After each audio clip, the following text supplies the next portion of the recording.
What's up, y'all? You're watching Union Minded. I'm your host, Eric, and today we're going to talk some more about the railway worker situation. I came across a piece of information today that gave me a little bit of a different perspective, although it's coming from a perspective that I generally feel, and I think you may also, if you are in a union and you don't feel like you're getting the representation that you want to have, you may come across when you hear this article with similar feelings to what I had. Now, mainly the blame as far as the narrative has been going deservedly so to Joe Biden, the Democratic Party, the Republican Party, and the government overall. Mainly the blame is going that way as far as they let the rail workers down. But there's something a little more insidious about the letdown, because it wasn't necessarily the government that let the railway workers down, and that is according to someone who was more involved in the railway union than I, because I'm an IBEW member of Local 26. I am not anywhere near the railway union. But I want to get into that article and let you see what it's all about. Now, this is from the Stanbury Forum. And the Stanbury Forum is a website for discussion by writers, activists, and scholars on the topics that Jeff focused his life on: labor, politics, immigration, the environment, and world affairs. Now, this article is by a person named Carrie Dahl.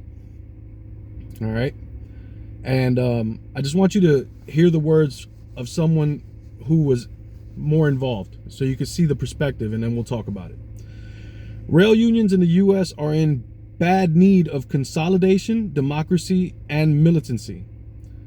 Blaming Joe Biden diverts attention from the real problem. The Great Railway Strike of 1886, East St. Oh, wait, I'm sorry, that's a picture. Ha! Anyway, it's a picture of the Great Railway Strike in 1886, East St. Louis. It's a picture of a bunch of workers outside of some rail cars and climbing up on the rail cars, and it just looks like a protest picture. All right, so here we go. In November 2019, precipitously close to the Christmas holiday, Teamsters Canada shut down the Canadian National Railroad. The Canadian Parliament has similar powers to the U.S. Congress to intervene in rail strikes. Prime Minister Justin Trudeau came under incredible pressure from business groups to pass back-to-work legislation. Sound familiar? The difference here is he refused. The strike plowed on for 9 days, and the workers largely won the struggle. So here you have an example where the Teamsters in Canada shut down the rail, and Justin Trudeau had a choice to make. He was under pressure from big business to intervene, and he chose not to. Now, you may be thinking that Justin Trudeau must be hellaciously pro-labor. Let's find out. Why did Canadian rail workers get to strike in 2019 and U.S. rail workers not in 2022? It certainly isn't because Trudeau is any more pro-worker than Joe Biden. It is because Trudeau and the Liberals feared the Canadian labor movement, whose militant willingness to expand strikes recently forced Ontario Premier Doug Ford into a dramatic policy reversal. The 2022 freight rail beef in the United States has received incredible coverage. Everyone from Newsmax to the New York Times to The Onion produced stories warning of crippled supply chains already at the breaking point due to over-resilience on just-in-time inventory management, skeletal staffing levels, and lack of infrastructural investment by the private sector. This attention is a good thing, specifically as a new generation of leftists are now realizing that transportation and logistics are vital vectors for social change. However, an alarming number of commentators are grafting their ideological purity and baseless suspicions on the situation as they restate half-truths time and again. Joe Biden is in bed with corporations. The Democrats and Republicans screwed over rail workers by taking away their right to strike, and so on. Obviously, Joe Biden and both parties are in hock to corporate elites. This is obvious to anyone who's paying attention, because wherever you find Republican and Democratic agreement, you can bet your house that it's going to benefit some millionaires somewhere, some billionaires somewhere, and it has nothing to do with benefiting working people. However, Biden's performance in this case will surprise many. This I didn't know about. I'm learning with you, so let's learn together. Rail labor leadership makes a key mistake.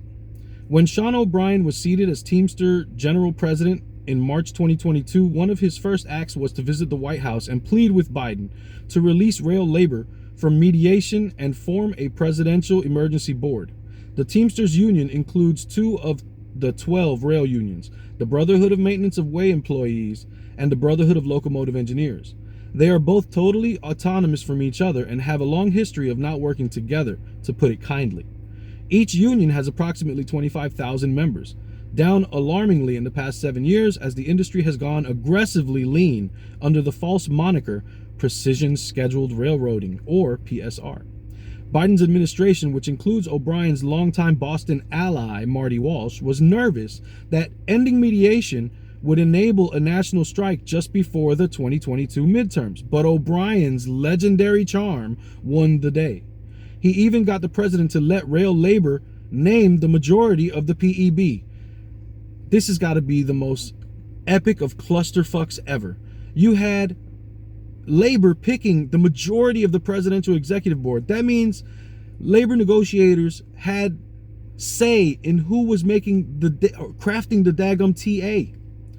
Unfortunately, the rail labor leaders offered up the names of career arbitrators when what was called for were progressive social scientists, economists, and other labor leaders. So here we have negotiators doing the same old, relying on old tactics. This is not being innovative. This is not adjusting with the changing times. This is just doing what hasn't worked and doing it again and doing it again and doing it again and expecting different results. What you will get every time you do the same action, you're going to get similar to the same results. That's scientific theory. That's just kind of how things go.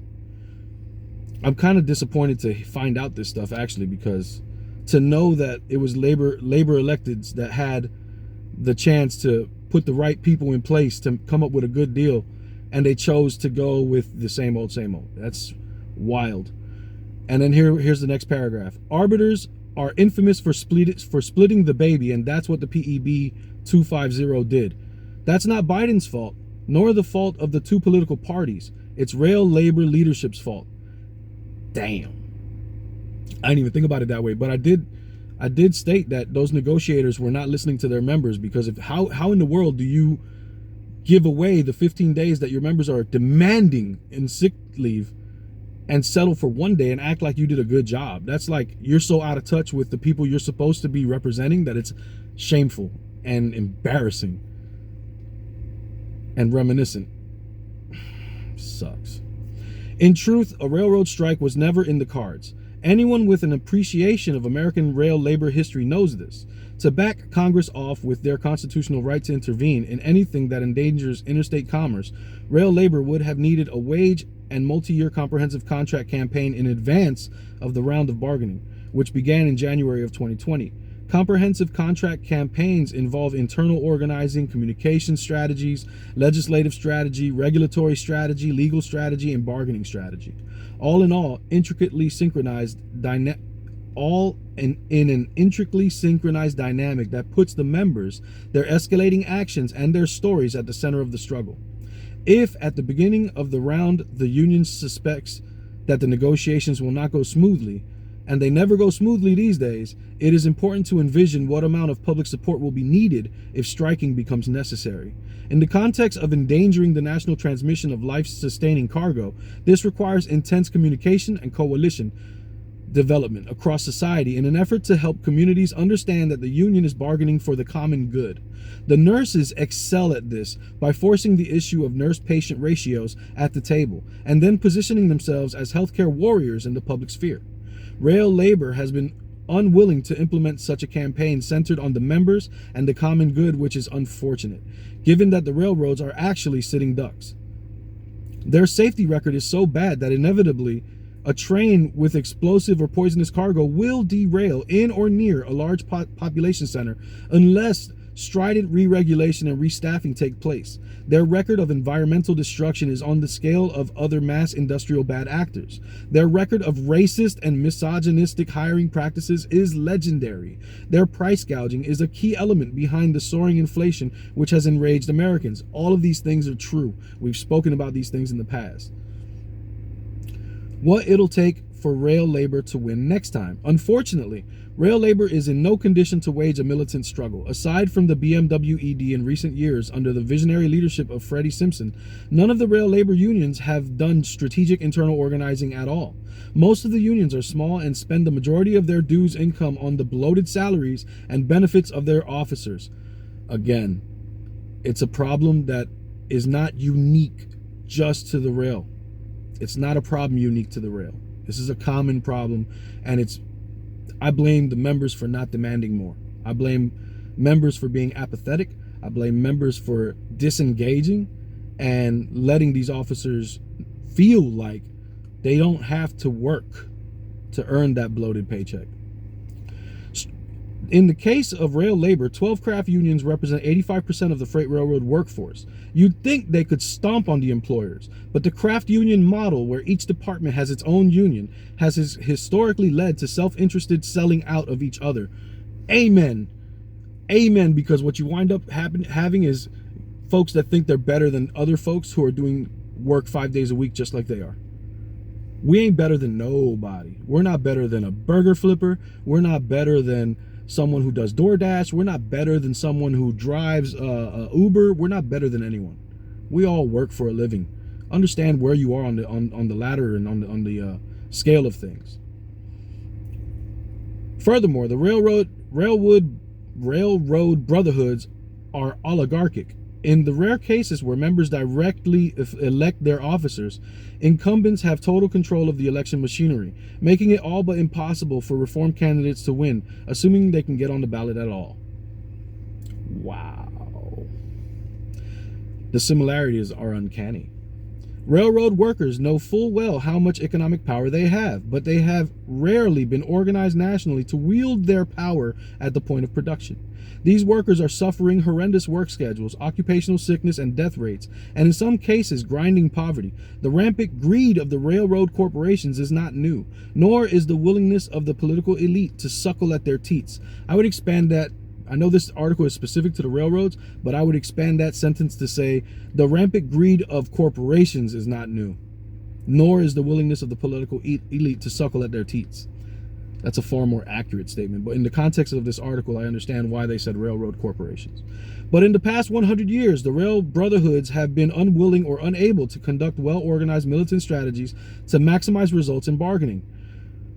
As a result of all of this, workers are taking advantage of the tight labor market by fleeing the freight railroads for better union jobs. The American public will suffer crippled supply chains and continue horrific rates of train derailments as a result. The Teamsters Union can play a unifying role here. Sean O'Brien has already shown the capacity to intervene in rail issues and get results. Had it not been for his early intervention, rail labor would still be moored in mediation. The Teamsters have the resources and experienced staff to construct a broadly comprehensive strategic plan, then implement it nationally with the long-abandoned rail union members and their communities. The Teamsters Union is the natural home for all rail workers. Eugene Debs' dream of an industrial union for rail workers can be achieved under the Teamster banner if enough will and perseverance are drummed up. The Teamsters will need rail workers to win big at UPS in 2023 or to organize Amazon, both key priorities for President O'Brien. No one else is coming to save railroad workers, not the AFL-CIO, not the well-meaning DSA chapters, and not the self-styled left-wing commentators. That's me. And certainly not the rail labor leaders, one of whom is so right-wing that he's been on Steve Bannon's show twice in the past week. It's time for President O'Brien and the mighty Teamsters Union to step up.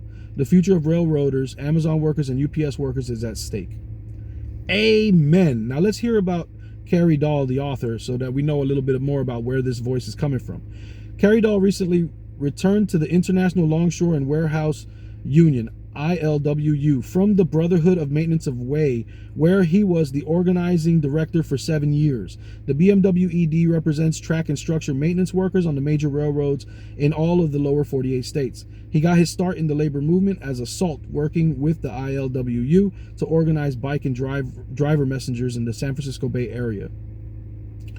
So you know Kerry Dahl is involved, okay? His voice is one from inside. You know when they say the phone call is coming from inside the house? This article was written from inside the house. And a lot of his points I can empathize with because I feel the same way about my representation. So it's on us. It's on us as union members to drive the ship. We're in charge of giving us direction. We're in charge of driving this ship and providing the proper motivation for the officers who we elect in order so that we can strengthen them to represent us with strength, knowing that we have their back because they're doing the job that we're asking and demanding of them. But it doesn't happen if we don't ask and demand. If we just sit back and just chill, nothing is going to change. I promise you that. Anyway, my name's Eric. The fight is not left and right. It is up and down. Solidarity is what it's going to take to win always. Each one teach one. Get out there and reach one. And don't forget, there can be no union without you and I front and center. Hit the like button, subscribe, comment, share, all that good stuff. All right? And let's grow the channel together. Peace.